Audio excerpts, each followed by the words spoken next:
What's up mga guys? Another day, another sharing. Grabe, sobrang init mga guys. So ayan mga guys, kakarating lang namin dito sa bahay and may dumating tayo na ganito sa ating mailbox. Ito ay from Sagawa, yung nagdi-deliver dito sa Japan.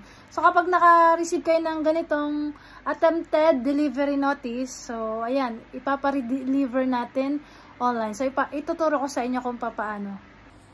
So, ito mga guys, ganito yung itsura niya. Itong malaking number na to, yan. Ito yung invoice number niya. Then, itong part na to, contact number. Ito naman ay kung sino yung person in charge. So, ang importante lang dito kapag magpapa-redeliver, itong barcode, 2D barcode, ayan. I-scanin nyo lang yan siya mga guys, and then, i-redirect na kayo dun sa kanilang web page redelivery. So, ayan mga guys, i-scan na natin yung 2D barcode. Gamit ang inyong cellphone. Then, mariredirect tayo sa Google Chrome. Ito yung lalabas. Yan. Sagawa. Then, nakalagay dito yung desired delivery date. Pwede nyo paltan kung kailan kayo available.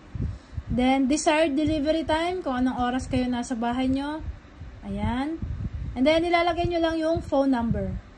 Then, click nyo lang tong redelivery to your home. For example, ganito, wala na akong babaguhin. Maglagay na lang ako ng number.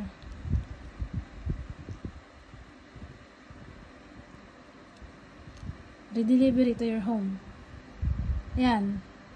Ito yung details, and then, click nyo application.